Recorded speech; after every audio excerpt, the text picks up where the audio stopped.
on.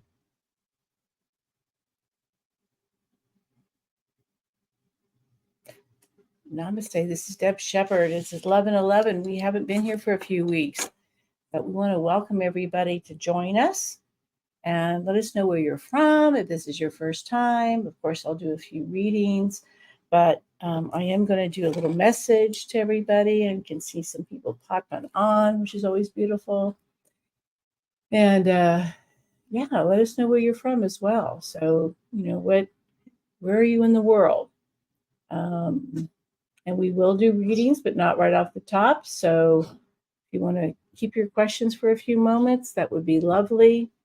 And we just want to welcome everybody. Also with us today is my love of my life, Dana. There she is, a little off screen. Hello. I'll pop on for just a moment. She's the one that gets to manage it all. But good to see everyone joining us. I see a few familiar names. Miss Lisa from now that lives in Texas. I always, love seeing the people that are familiar and the new people. Some from Colorado. So yeah, this is great. It's great to see, and glad you guys chose to join us this morning. It's been a couple weeks since we've been able to do our Facebook Lives.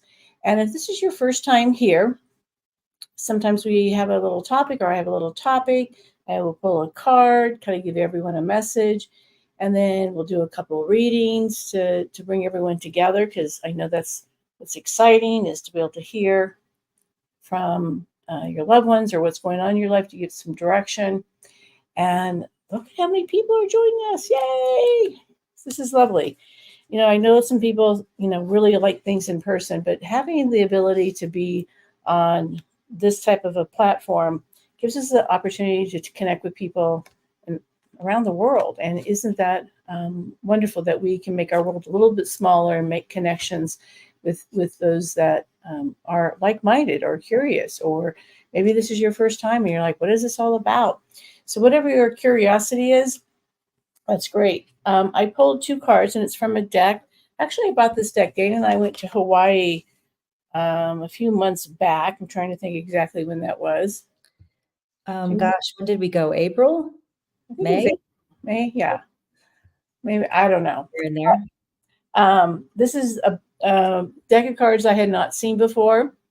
The Elemental Oracle, and by Stacy DeMarco. So if you're a person that's just starting to sort of delve into your intuition, you're looking at, trying to find those answers to see things that will help you develop and look at your life a little differently. And I always encourage, I teach classes, which is one of my passions, to help people trust their own intuition, because when you are asking, things, you're in that place of fear, and we're not trusting our intuition. And so I probably have 30 or 40 decks. So if I'm traveling and I find something that is makes me curious, I pick it up and go, hey, I wonder what this one has. And I really liked the artwork as well on this deck. So the card I pulled, I actually kind of pulled 2. The first one is 36, Electricity. And what a beautiful card. And I'll just read the beginning part of it. It is wildness. Embrace your wildness. Break free of your self-imposed constraints. Take immediate action. There is no need for further consideration of your problem. You contain the spark of the divine, so there is no reason to feel lesser. Confront the issue head on. And when people book appointments or have questions, it's truly about, am I going to be safe? Am I going to be okay? And so there's a lot of energy that we take in the fear of worry of making the wrong decision. How do we move forward? How do we heal from our past? How do we get the clarity? And most of our decisions are within our heart and our soul, but our mind takes us into all these places of fear and what if, and are we doing it wrong? And many times it's because of the pain of our past that keeps us from moving forward. And so what I like about this is basically electricity, your energy, what you put out to the universe, what we attract, what we're here to learn, and how much energy we spend on something when we want to control. So many times we want to control an outcome. We want to control the problem.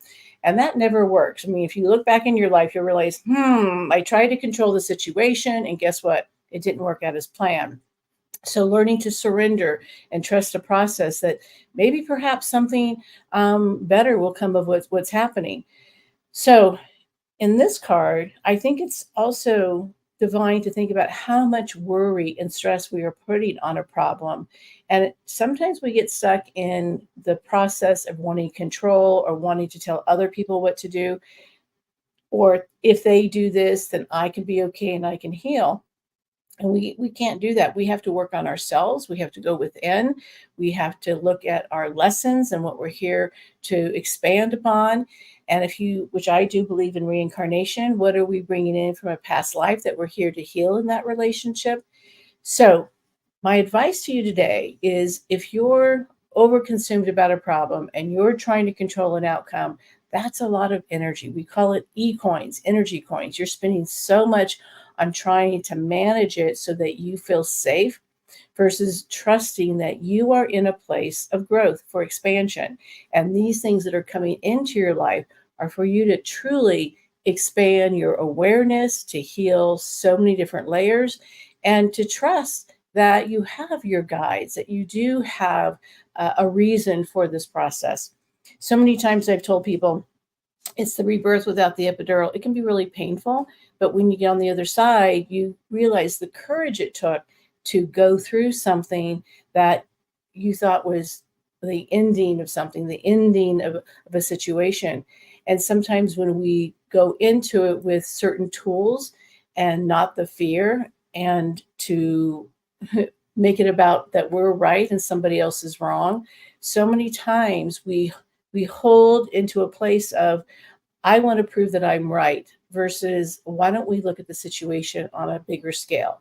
What is the universe trying to say to you? And in the program that of Solution is a program that I've been teaching for a few years here that I'm just passionate about. And so many times we go into wanting to justify, wanting to be able to, make our point, to understand, why we're suffering and what we're going through. And when we can step back and look at the picture that sometimes we're going through these things for our own personal growth. And no one else is trying to hurt you or attack you, but maybe these things are being presented for the ability to expand. And when we are holding so tightly that we want to control something, there's no ability to expand our awareness, our consciousness, our ability to have more enlightenment into our life and to see things from another perspective, which is always so important.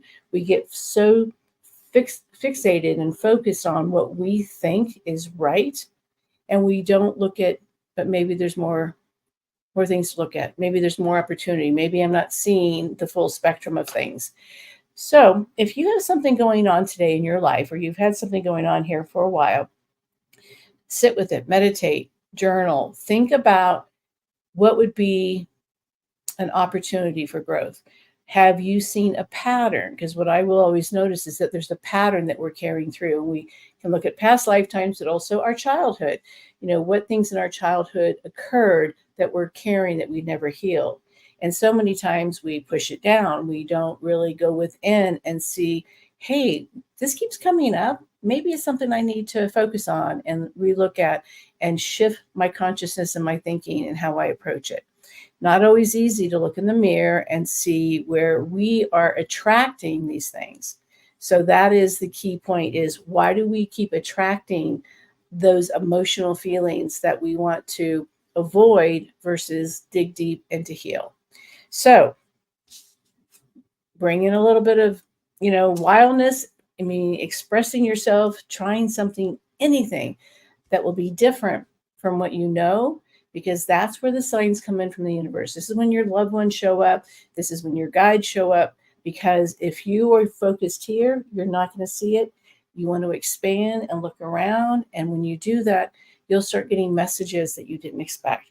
It could be a song. It could be someone says something, a magazine or a book that shows up right in front of you. And you're like, oh, I needed to hear this today. And I know for me, I'm a really great intuitive, but when I do my work, there's times where I'll hear something. I'm like, I needed to hear this. This was just profound for me today. And you may have heard it in the past, but when we're in different places or spaces in our life, we hear it with a different perspective, because we are in a different place as we move forward. So basically, get unstuck, make some shifts and changes, and then let the universe help you. So if there's any questions about that, but I'm sure we have readings or some things that we want to talk about. And you're unmuted. So what did you want to share, Miss Dana? We're hearing a lot of people say this, I needed to hear this. This feels very fitting. Yeah. So, and I know you and I, Deb, are going through, it feels like a rebirth. The last several weeks, it feels like we're in this space, which means a lot of people are probably in this space right now, right? We always talk about when we have our teachers. So our teachers are the people that show up and we think that we're supposed to teach them. And when we learn that we are the student and they're teaching us, can we take that perspective and say, what am I not getting? What am I not learning? Versus trying to protect our ego, protect our heart, protect, whatever it is that we are familiar with. And when we are in growth, I always say you want to get uncomfortable to get comfortable. You need to make changes. We're here to shift our energy, to learn and to grow. And if you're not expanding, you're going to stay stuck. And those things are going to continue to come up. And I know that I've done a ton of work, and you and I have worked through things constantly, but we're not done. It's the layers of the onion. It continues. So get your ego out of it and go, what am I here to learn? That's the first question. What is the pattern here? I wonder if you want to share the story about your nail.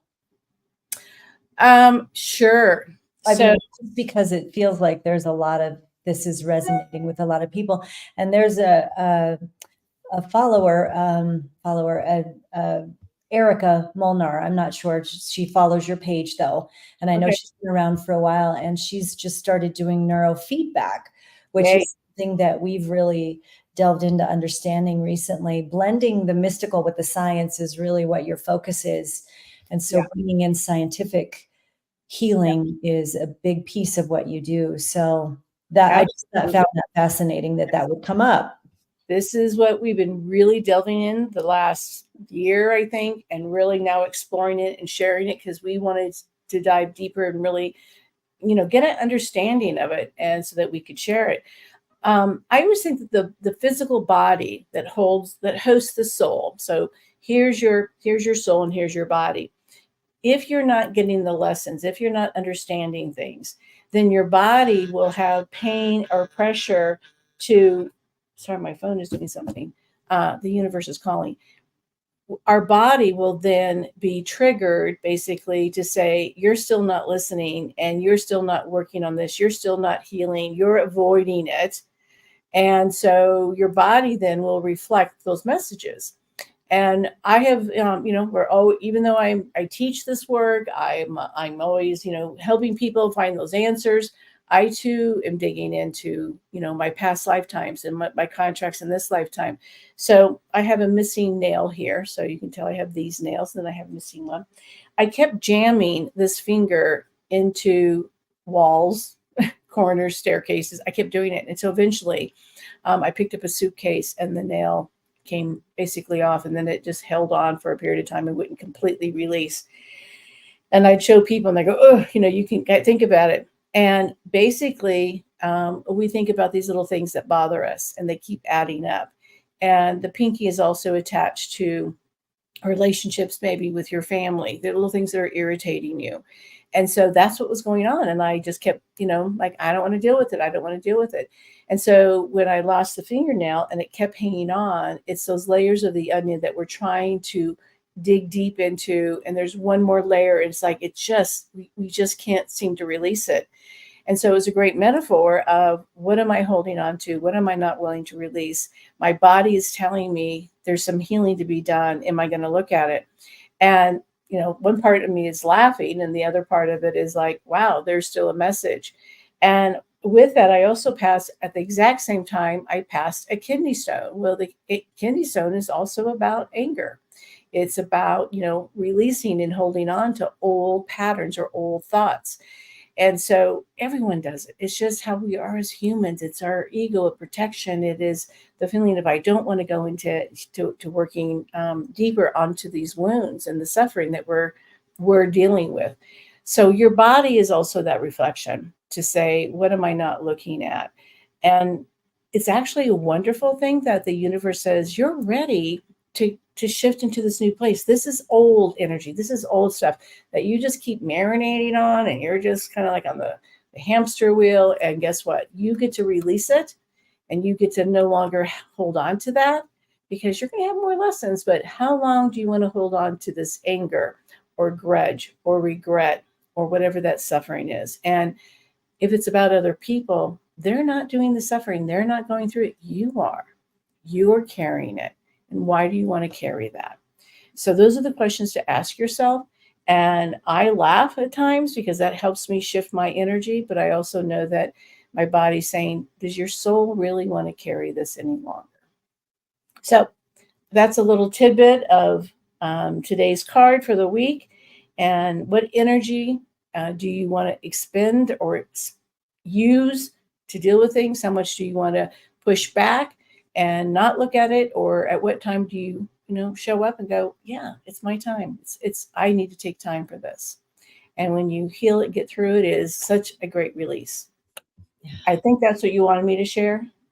I just thought it was a great story because you were talking about the topic, which it all fits so well together. Maybe doesn't know what I'm going to talk about, so I never do. But we do have a lot of people on that are asking for readings, of course, for their loved ones as well, and questions that they might have. So what I would like to do for you to pick people that would have some questions regarding this topic. And then, of course, we always love doing medium readings. But if we could do a couple about questions, that would be great. I can't read it, so you get to be my eyes.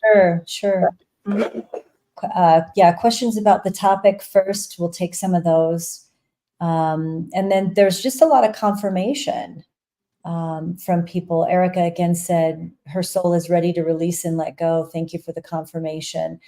And I know you don't teach letting go from that perspective, because then it becomes a battle, as you say. So, and I think we use the words letting go. It's like, I don't need to make such big room for it, space for it. And so letting go is what we can say. But I always say, if we are in a battle, like we get upset with ourselves, I can't let go of this. I can't let go of this. I can't let go of it. When we go into our soul and begin to heal it, it releases it on its own. Mm-hmm. It sort of like falls away. It's like my nail. It fell away because no longer was I, trying to manage something. And my body said, really? You really want to hold on to it? Really? You want to hold on to that? Really? Want to hold on to that anger? Really? And we make it more painful because our ego wants to be right. Mm-hmm.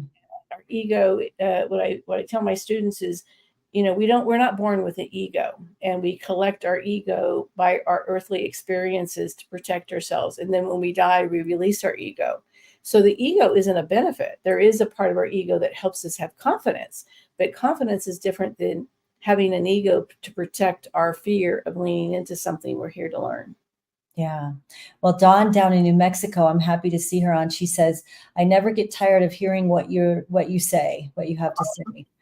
I love you, Dawn. Yeah. And as we all know, there's people go, I thought I was done with that. And I'm like, if your feet are on this ground, you're still working through it. So don't ever think that you're done. And that's the letting go of it. You are letting go of this piece of it, but the lesson will evolve itself to another layer, a deep layer. So you're not doing it wrong. You're just going deeper into the contract, the lesson that you're here to learn.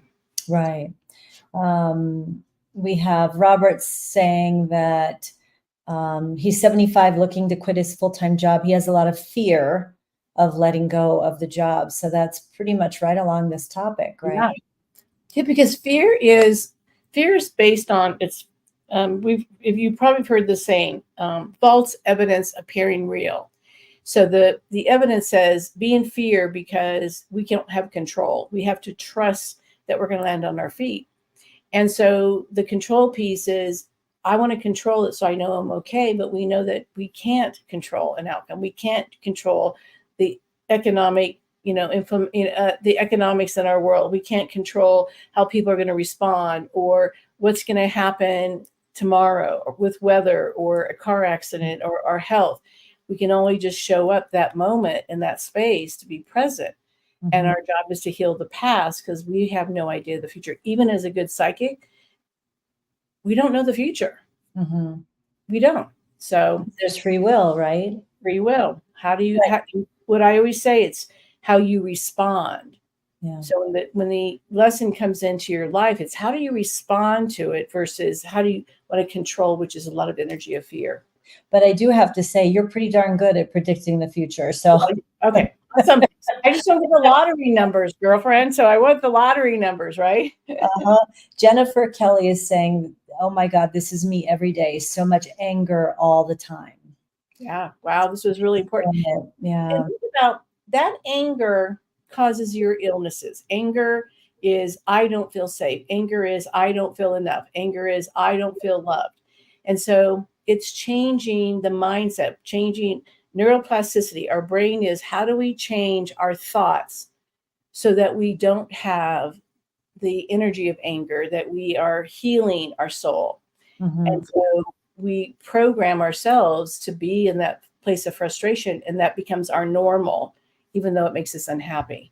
Then we become addicted. Yeah. To those chemicals. The addiction to the pain, and we look for it. We look to be angry. Someone's going to make me angry, because even though you're not saying that, you keep finding things that make you angry because that's what you're bringing to the forefront. Terry is saying, where do you teach?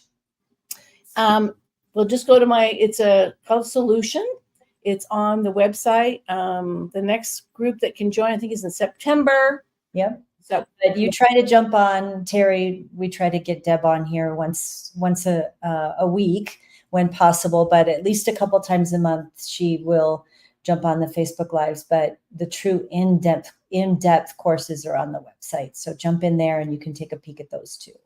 It's my passion. Doing readings helps people begin to heal. It helps people know that there's a healing, that your loved ones see what's going on. Your guides are here to give you, the understanding that you're not alone. But I prefer giving people tools to empower themselves so they don't need someone like myself, that they know that they have the tools to do the work and get the insights that they need. Yeah. Do you want to share how you do readings real quick, and we'll pick a few people? Or Sure. So my entire body is used as an instrument, basically, to tune into the language of the other side. So your guides, your loved ones, whoever they are, do not have a body.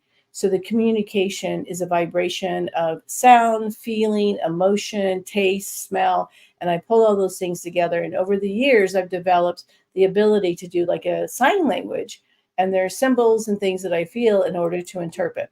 Now, when we're on Facebook Live or this live setting, it's a little quicker versus a private session. So, we give the information very, very quick, or me and my guides or your guides give the information. Who's we? We. When I do we, they go, well, who's we?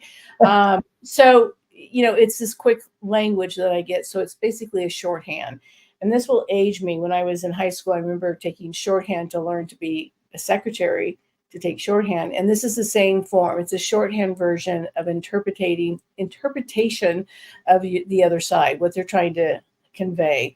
And what I get sometimes, that doesn't make any sense. Sit with it, because it will reveal itself. People want to control what I'm going to say so that, they feel good about it. But I'm the messenger. I trust the other side. You have to, look into that a little deeper and figure out what it all means. So we randomly choose somebody's. What Deb needs is for you to enter in the name of your loved one, just the first name of your loved one, and what their relationship was to you. So, my mom, Phyllis, whatever. I don't know why that name came, but if it's a child's generation, so your child, niece, nephew, your children's friends, if it's that generation, Deb would like their age. So what age they were when they passed, because it helps her connect to their energy quicker in this type of setting. So, and for some reason, a lot of people who've lost children do follow you, and you actually created a show around it. So that makes sense.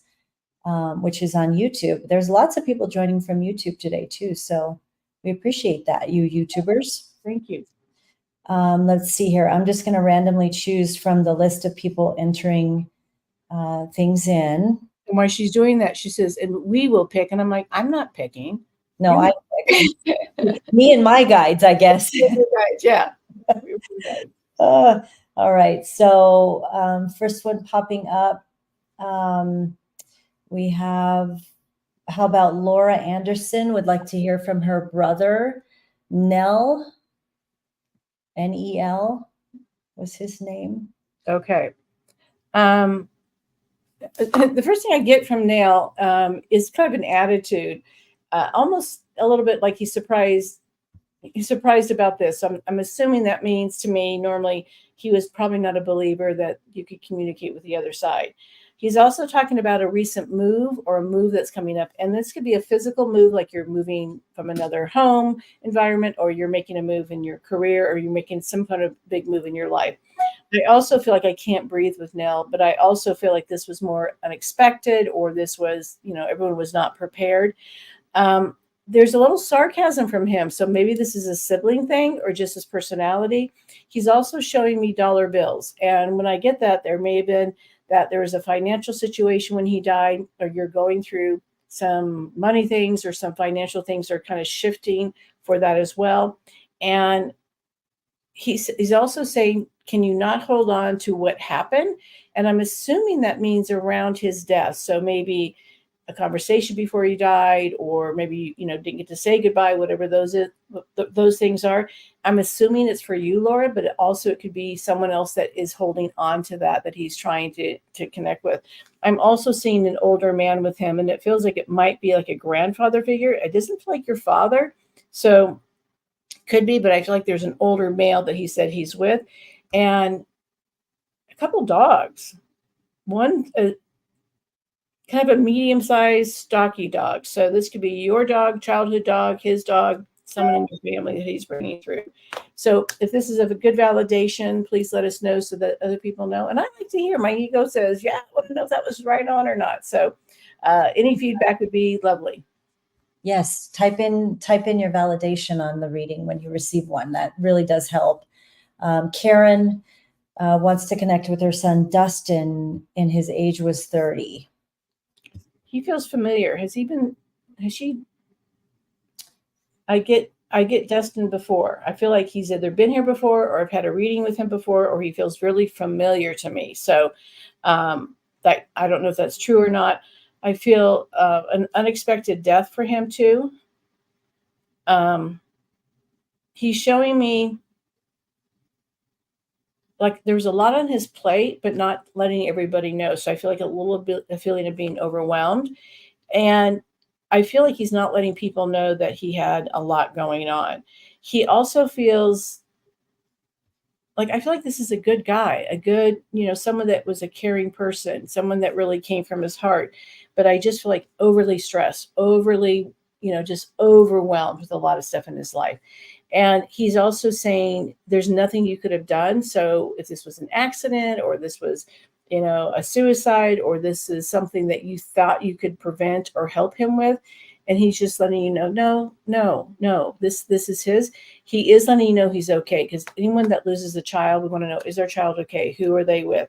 He's bringing through an older female. I'm assuming this might be a grandmother or an aunt or someone connected to your generation, but it feels older as well, like in the last reading. And Dustin feels that he's just really well loved. And I get that there was either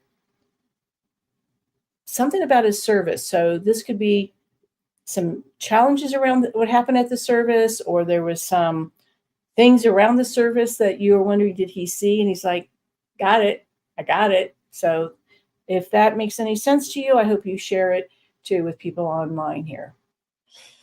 Lauren, actually, I'm sorry, Danielle, her beautiful niece, Anna, was aged 8.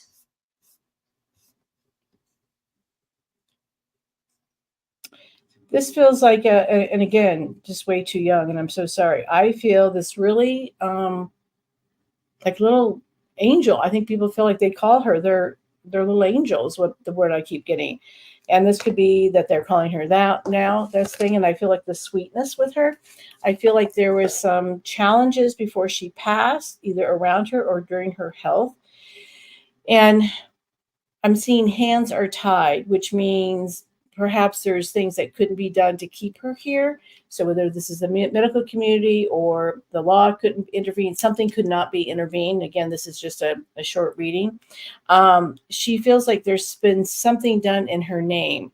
So this could be a charity, a tree was planted, a sign was created, something done in honor of her, that something is going forward for her. That she's being remembered by multiple people, and just a great little spirit here, just a great little energy. And did she say anything about epilepsy or some health issues with her? No, she didn't say. I don't know if it's that, but I'm seeing my friend Julie's daughter, where things are being done in the name of the child that passed. So whatever Anna died from or passed from, I feel like the community or her family are doing things, and she's just honoring this. And I'm seeing a candy cane, which to me can represent December, the holiday, Christmas, or something that is a birthday or anniversary or something that's valuable to you or someone or her as well. And Karen said that she has done a private session with you before. So you recognize Dustin and yeah. So yeah, I'm like, I feel that like he says, I know I've done this, and I'm like, okay, cool. So you're Deb Shepherd. I'm like, okay, you've done this before, and that's kind of fun for me because I get to bring back that vibe, that energy. And we were talking about the energy that we hold on to. So I don't know how long ago you had a reading, but it's really fun for me to go, oh, this feels familiar. This I remember this soul. So I don't know if the rest of the story made sense to you, but I'm glad that you're here following us again today, supporting us. Well, you'll be back live next Wednesday at 11:11 Mountain Time again. So y'all come join next week again. And I'm sure Deb will have some amazing information she's going to share and then do readings again. So thanks, everybody. Yeah, I'm getting one other thing. If you have the courage this week to push through something that you have fear about, let us know. Maybe, and Dana doesn't know this, but maybe if you really push through something and you share it with us on an email or reach out to us in some form of fashion, maybe we have a little gift for you. But this is about an opportunity to take the courage for change, shift what's going on in your life, make a choice to step into your power, be vulnerable, be brave, and watch how things will really change in your life. And namaste. Thank you for joining us. And I look forward to seeing you guys next week.